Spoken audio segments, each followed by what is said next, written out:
Isaías Goldman, el especialista en aire acondicionado y calefacción. Todas las marcas, todos los productos y sus repuestos con la mejor financiación. Isaías Goldman, el especialista. Bulnes, esquina Pringles, teléfono 589-0033. Esta es la bolsa de valores, la de los valores que realmente importan. Un lugar donde se invierten las acciones que nos hacen crecer como personas. Aquí encontramos a los inversores de la vida. Yo me convertí en inversor de la vida cuando entendí que no me estaba comprando un auto, no. Estaba invirtiendo en conocer lugares nuevos. Y que no estaba levantando 4 paredes. Invertí en mi propia historia familiar. Empecé a invertir en las cosas que realmente te importan, porque de eso se trata la vida, ¿no? De vivirla.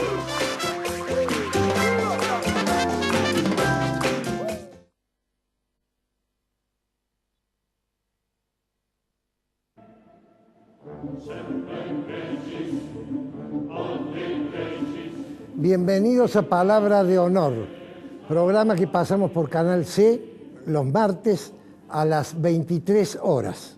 Hoy vamos a hablar primero de economía y después de mi visión del futuro de las Fuerzas Armadas. Pero antes un aviso parroquial, como decía Mariano Grondona en su célebre programa. El martes 19 de diciembre a las 18:30 horas en el Centro Cultural de Isaías Goldman vamos a pasar un teatro leído de mi autoría titulado Mi nombre es un número, que trata de la vida de Edgar Wilfewer, el único sobreviviente vivo que vive en Córdoba de los campos de concentración de Auschwitz, de los campos de la muerte. Ya lo hemos entrevistado en el programa, así que muchos de ustedes ya los conocen. Esto lo organizan todas las instituciones judías, el Comipaz y el Instituto Sarmiento, del cual yo tengo el honor de ser vicepresidente. Va a hablar el rabino Marcelo Polakov, luego del teatro leído va a hacer una reflexión y después va a contestar preguntas Edgar Wilfewer, que va a ir acompañado de su señora Sonia. Así que se los recomiendo. Empezamos entonces con el primer tema de la primera editorial, que es referido a algo que ha ocurrido la semana pasada en la ciudad de Córdoba. Ustedes saben que el intendente de Córdoba ha hecho un convenio con el gremio y han concretado una cláusula gatillo para indexar el sueldo de los empleados municipales mensualmente. Cuando yo me enteré de esto, les confieso que me pregunté, ¿por qué Mestre ha tomado esta decisión? Y encontré solamente dos respuestas. La primera respuesta fue, Mestre quiso evitarse problemas en la segunda etapa de su mandato. El problema más serio que él tenía era con este gremio tan combativo, entonces dijo, solucionemos los problemas para siempre, voy a hacer una cláusula gatillo. Yo le voy a conceder el beneficio de la duda. Creo que él no tomó esta resolución por esto, sino porque realmente estaba convencido que era lo más justo para los empleados municipales y lo más conveniente para los contribuyentes. Y quiero decirles, mis queridos amigos, que en este caso, que yo creo que así ha sido, a mí también me preocupa muchísimo. Porque eso significa que nuestro intendente no entiende de economía. Y si no entiende de economía, no entiende cómo funcionan las cosas. Porque la economía, en definitiva, no es una ciencia dura, sino que es una ciencia sociológica, depende del comportamiento humano. Y si no entiende cómo funcionan las cosas, entonces no se puede gobernar.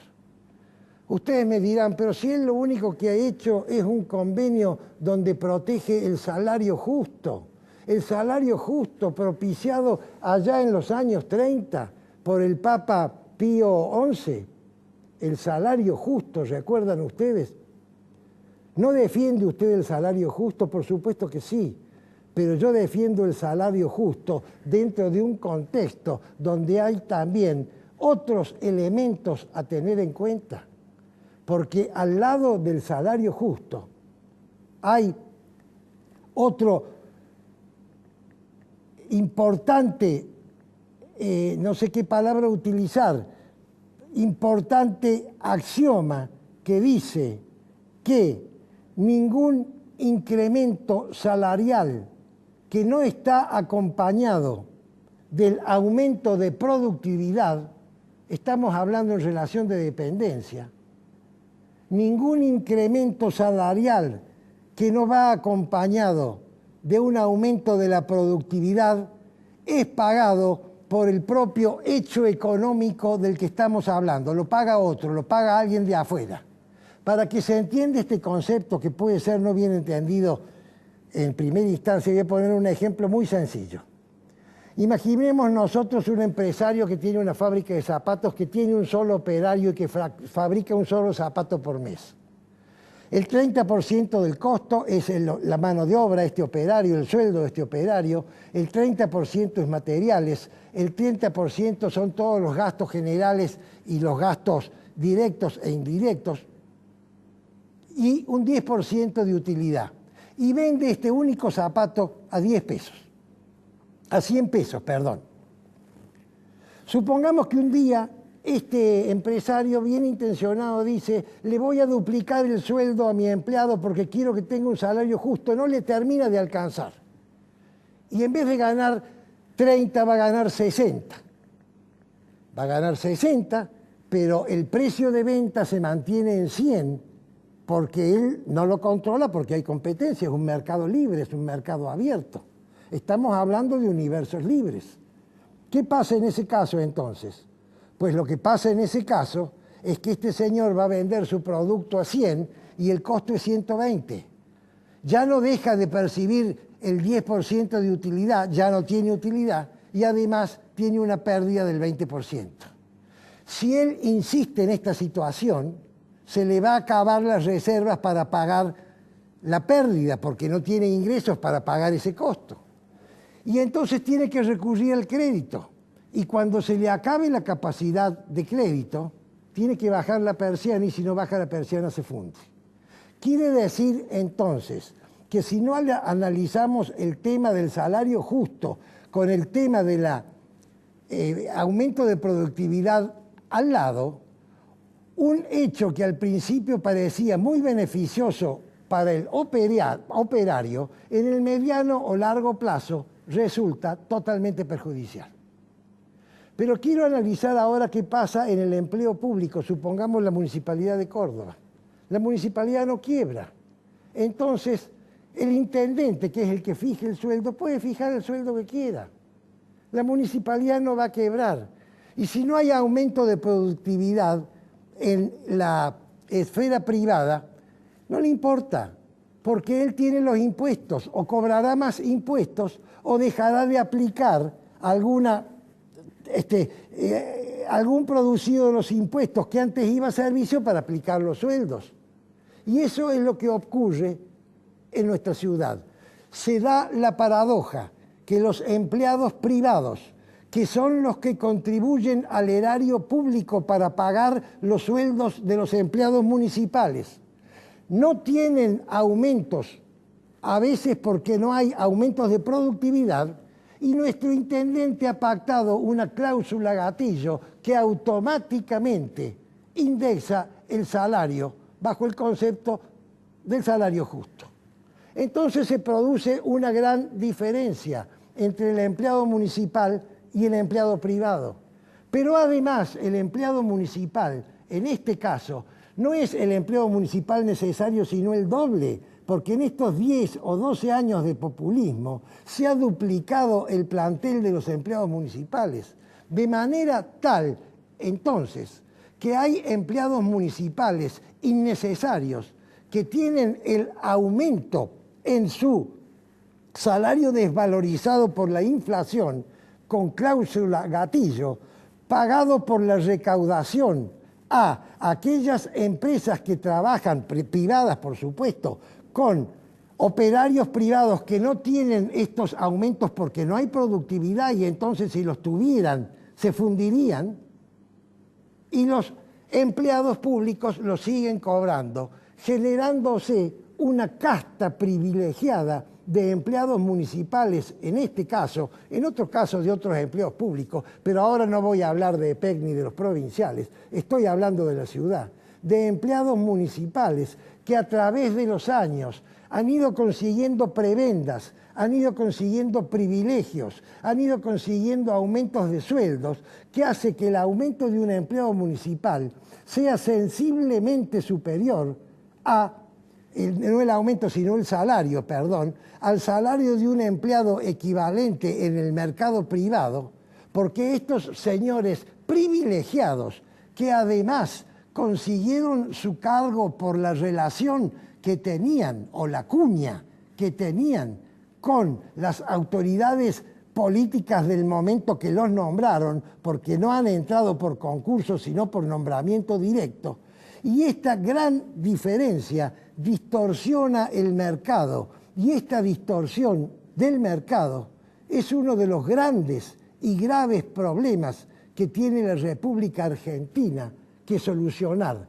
Y nuestras autoridades, que quieren seguir teniendo presencia en gobiernos futuros, en vez de avanzar hacia adelante, retroceden hacia atrás. Fíjense ustedes que este tema es un tema de la segunda revolución industrial y el mundo libre está llegando a la cuarta. La primera fue el motor a vapor, el ferrocarril, las fábricas. La segunda fue la electricidad, el motor a explosión, la cadena de producción. Ahí estamos situados nosotros. La tercera es la informática. Toda la información de la humanidad en tiempo real y a costo cero al alcance de las manos. Cuando nosotros estamos pretendiendo entrar en la tercera revolución industrial, el mundo libre, y estoy incluyendo a China y a India, el mundo libre ya está en la cuarta revolución. ¿Saben cuál es? La cuarta revolución industrial es robótica, inteligencia artificial, bioingeniería, el manejo del ADN y computación cuántica. Cuando los primeros estados del mundo libre tengan esta cuarta revolución industrial absolutamente integrada a su vida cotidiana, no van a poder ser alcanzados nunca más por los otros países que no la tienen. Y nuestras autoridades, en vez de mirar hacia adelante, hacia todos, protegen a los pocos que van a seguir, pero no va a haber nuevos, porque no va a haber generación de empleos en un mundo donde el empleo tradicional, sobre todo el empleo interactivo, va a ser cambiado inexorablemente por la mano de obra robotizada. Queridos amigos, es un tema que nos debe preocupar porque nosotros, ustedes son los dueños de Córdoba, ustedes pagan y ustedes eligen. Ustedes pagan los sueldos, ustedes pagan los impuestos. Esta cláusula gatillo, todos los empleados privados que no la tienen, se la pagan a los empleados estatales. Y ustedes eligen a quienes los quieren gobernar. Entonces, ¿queremos seguir eligiendo a la gente que retrocede o vamos a buscar gente que quiera cambiar en serio? Porque si queremos estar en Cambiemos, tenemos que pensar procedimientos para cambiar verdaderamente. Es palabra de honor.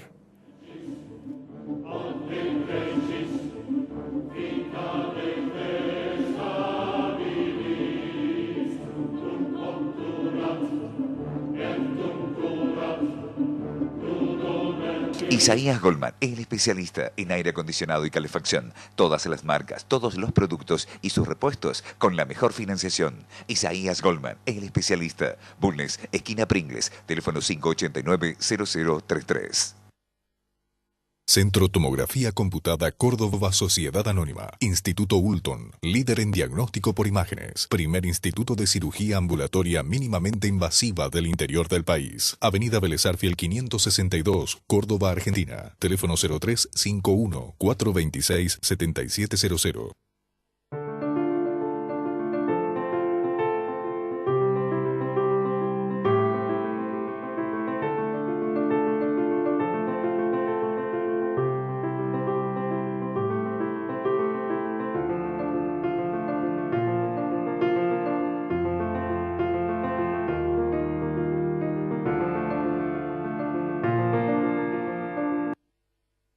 Esta es la bolsa de valores, la de los valores que realmente importan. Un lugar donde se invierte en las acciones que nos hacen crecer como personas. Aquí encontramos a los inversores de la vida.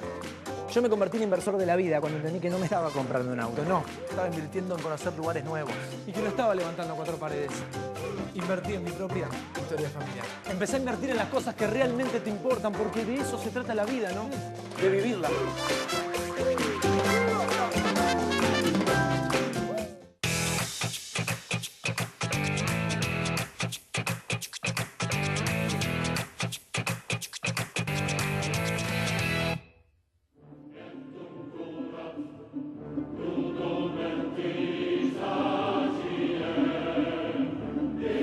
Lo que ha ocurrido con nuestro submarino demuestra que las Fuerzas Armadas no solo no son operativas, sino que puede convertirse en peligroso el manejar el material que ellas poseen. ¿Qué vamos a hacer entonces con las Fuerzas Armadas? Hay 4 análisis que quiero hacer brevemente. El primer análisis es suspenderlas como Costa Rica o Panamá, perdón. Ninguna nación de cierta importancia no tiene Fuerzas Armadas. Entonces, quiero hacer un análisis en 3 escenarios. El primer escenario son las superpotencias. El ejército argentino no puede diseñarse pensando en pelear en luchar contra una superpotencia. ¿A qué llamo yo superpotencia? A aquellas naciones que tienen armas nucleares. Y son muy pocas, pero las hay, y entonces contra esas naciones a nadie se le ocurriría ir a la guerra. Solo la Argentina, que fue a la guerra con el Reino Unido, que es una superpotencia nuclear. ¿Qué pasa en ese caso entonces? No hace falta tirar una bomba. Un submarino nuclear, un submarino atómico, neutraliza una armada entera.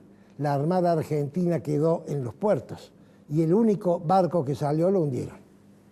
Entonces no se puede hacer una hipótesis de diseño para luchar contra las superfuerzas atómicas. ¿Qué es lo que se debe hacer? Lo que se debe hacer es, en ese caso, participar de un grupo donde haya alguna de estas naciones. Pero el nacionalismo a ultranza de la Argentina le ha impedido a la Argentina integrar estos grupos. Analicemos el segundo escenario. Las Fuerzas Armadas de los países, lo que se llaman los ejércitos convencionales, los países limítrofes. Las hipótesis de guerra de los países que ha tenido la Argentina durante todos estos años, siglo y medio, ha sido la guerra contra Brasil y la guerra contra Chile, los 2 poderosos vecinos que tenemos. Esa hipótesis tiene que ser dejada de lado. La Argentina no está en condiciones de ir a la guerra con sus vecinos porque tiene un 30% de pobreza. Entonces, no se puede preparar fuerzas armadas para repeler un ataque de un vecino. Hay que buscar la forma para que ese ataque no exista nunca. Yo quiero contarles una anécdota. La guerra con Chile, inminente guerra con Chile, que estuvimos a 2 semanas de la guerra, me lo contó a mí el doctor Pedro J. Frías, hijo, asesor del cardenal Zamoré. Cuando yo le pregunté, una tarde que tomábamos el té y hablábamos de que casi fuimos a la guerra, qué hubiese pasado si íbamos a la guerra con Chile. Y él contestó con una cara de tristeza. Esto era antes de la guerra de las Malvinas, quiero recordarles. Hubiéramos invadido Santiago en una semana, como decían los generales halcones, y después nos hubiéramos pasado peleando contra nuestro país hermano un siglo, porque la guerra de la recuperación de la invasión territorial no tiene fin, y entonces los chilenos hubieran usado todas las armas, se hubieran aliado con quienes pudieran, nosotros también, y hubiésemos generado una brecha que nos hubiera costado siglos cerrar dos países liberados por el mismo libertador. Eso no puede existir. La hipótesis entonces debe ser: eliminemos los conflictos con los países limítrofes. Y los conflictos limítrofes están casi eliminados, creo que casi todos. Y entonces, ¿qué queda ahora? Una cooperación entre los países de la región para cooperar incluso en el plano de las Fuerzas Armadas, como se está hablando ya en la Unión Europea. Eso es la alternativa que podría ser. Pero analicemos la tercera alternativa, el tercer escenario. ¿Qué es lo que tiene que defender la República Argentina? Y ahí no puede renunciar su derecho de defensa. Es la soberanía. ¿Qué significa la soberanía? La soberanía significa la defensa de nuestro territorio ante una invasión. Territorio terrestre, valga la redundancia, marino, aéreo, plataforma submarina, y ahora aparece un cuarto territorio, que es el territorio informático. Nuestras Fuerzas Armadas tienen que ser diseñadas muy modernas, muy eficientes, con un material bélico de primera magnitud, con sueldos muy buenos, pero muy pequeña, con una capacidad de desplazamiento muy grande de un lugar a otro para atender el tema que se presente, y una cooperación con los países limítrofes para luchar ¿contra qué? Contra dos cosas. Contra la invasión territorial, estoy hablando de una eventual acción de pesca, de pesqueros que vengan de otras tierras e invadan nuestras aguas, tener una posición bélica que nos permita contrarrestar esos excesos, y fundamentalmente el mayor flagelo que tenemos ahora, que ¿saben cuál es? El narcotráfico. La defensa contra el narcotráfico y las nuevas armas que nos trae la tecnología. Piensen en los drones y piensen en la comunicación a través de los nuevos aparatos cibernéticos que van a apoyar entonces a unas Fuerzas Armadas altamente profesionales, muy pequeñas, pero muy eficientes, que sean respaldadas por toda la comunidad, por toda la sociedad, y no dejadas de lado, como se ha hecho hasta ahora, creyendo que se les hace pagar a los actuales miembros de las Fuerzas Armadas actuaciones que cometieron en otras épocas otras personas, y fundamentalmente, como lo hemos explicado en la editorial de la semana pasada, no toda la fuerza tuvo la responsabilidad, sino quienes la condujeron. Este es el tema que tenemos que tratar en lo sucesivo.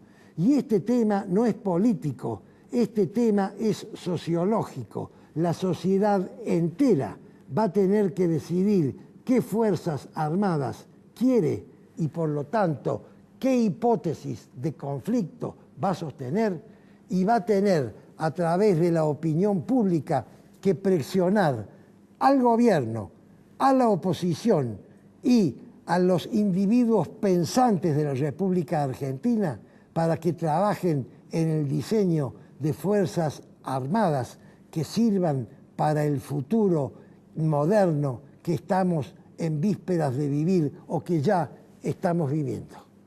Es palabra de honor.